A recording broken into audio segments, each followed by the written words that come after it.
What is up, gamers? This is Corey with Xbox Tavern with another review. Today I have a very special opportunity to review Sonic X Shadows Generations. Our blue blur is back in a remastered form, and he has brought his dark/friendly adversary. Of course, we're talking about Sonic Generations and the new Shadow Generations. This is basically a collection of two games combined into one. Now, to focus on the older content for just a minute, Sonic Generations has been presented to us in a remastered form. Very little has changed. If you go diving for it, you will find that some very minor cutscene tweaks have been altered, and people are going off about that. But regardless, the gameplay itself is here. The very awesome game that Sonic Generations was and is still present in this game. So everything looks a little bit better, but ultimately it's the same game. Now we have it available on our current consoles, even though it was backwards compatible. But that fact aside, the real meat of this collection of games is the new Shadow Generations. Now, for the first time, I've completed Sonic Generations in this collection, in this playthrough, and also Shadow Generations as well. Shadow, if you know, played a very minor role in Sonic Generations, and Shadow Generations kind of tells us why. It tells us where Shadow was during this time. And to focus on his version of this game, it plays in a very similar but different way to Sonic Generations. So if you remember, Sonic Generations was about the white space coming in and the two Sonics going through versions of their classic levels throughout their games, rescuing their friends, defeating bosses and rivals, and getting the Chaos Emeralds. Well, in Shadow Generations, Shadow is doing the same thing, going through his levels in his own version of the white space,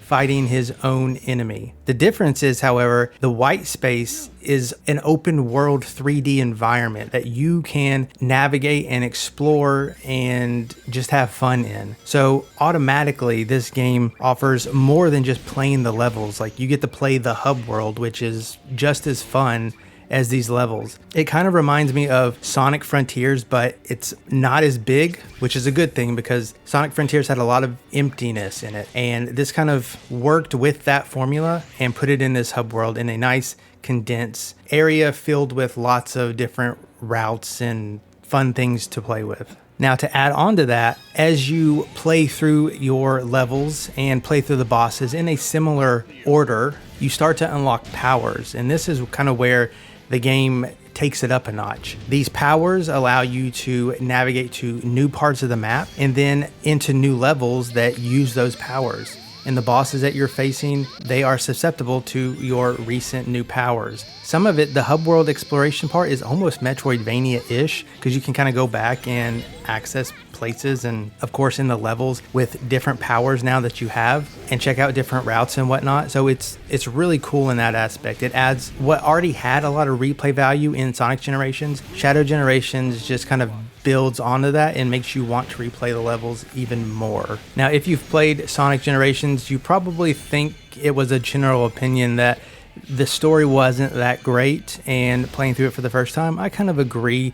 It was just kind of mediocre at best. The Shadow story is much more emotional, and it just draws you in. Even from the beginning and playing into the game, you don't have to play anything to look at Shadow's backstory. So even if you have no clue who Shadow is, which I knew of him, but I didn't know where he kind of came from, this kind of sets you up, and then you're right into the races with the game. Now, unfortunately, like Sonic Generations, Shadow Generations is kind of short. I wish it was longer, which is a good and a bad thing. It's good because it tells you that the game is good and you want to experience more of it. I think I got through the campaign somewhere in between 5 and 6 hours.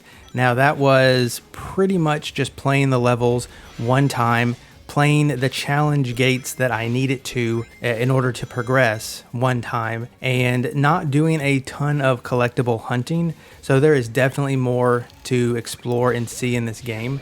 But just like Sonic Generations, you can get through this in a fairly short period of time if you are mainlining it. That said, it's still a phenomenal game.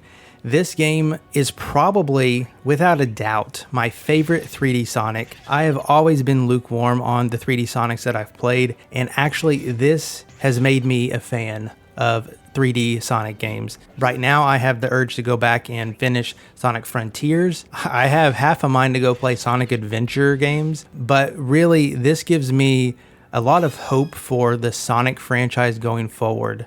Now, to keep the comparisons going between Shadow Generations and Sonic Generations with how good it is, in Sonic you had the two different Sonics, the classic 2D Sonic and then the 3D modern Sonic. In Shadow Generations you just have the one Shadow, but they alter the levels in a way that you get to play in 2D landscapes, 2D parts of it, and then 3D. And then when you add in the new powers that Shadow gets, again, it just makes playing the levels a lot of fun. The difficulty I found to be on par with Sonic Generations. That said, it is pretty easy all the way up until the end. Even the end where I had a little bit of difficulty, like those took me a little bit longer to complete. I did not get like A or S ranks on my first try, but ultimately it was not very hard. With all of the challenge gates and shadow levels that they have added to this collection of games, I think I read that the overall total number was like over 150 different levels. Of course, a lot of those challenge levels are the same levels you've already played, but with a challenge added on top of them. But still, there is a lot of content available in this specific version of the game. To be honest, I think it is pretty much well worth it. Some of the other cool things that they do are the collections. I really like when at least games that are representing a franchise kind of in totality put a lot of history artifacts in the game, and Sonic Generations had this with their collectibles, and Shadow just adds to it. They both have their own collection rooms, and I think this is a really cool way to kind of give you the motivation to find those collectibles. I had a blast looking for the artwork and the music. Everybody knows that Sonic music, there's a lot of bangers out there, and this game has those bangers more than likely, along with many others. So I just can't really say a lot of bad things about Sonic X Shadow Generations. The Shadow Generations is by far the best part of this game, and maybe even the best 3D Sonic that we have. I do urge definitely any Sonic fans to pick this up. This is pretty much a no-brainer, but if you are just like Sonic curious, or you have some nostalgia for Sonic that you haven't played in a while, this is an excellent game. I had a ton of fun with it. My kids had some fun with it, and they enjoyed watching me play. Yeah, the Sonic team, the Sonic characters, they're just all around fun, good to watch, fun to watch. And yeah, Sonic X Generations gets a thumbs up from me.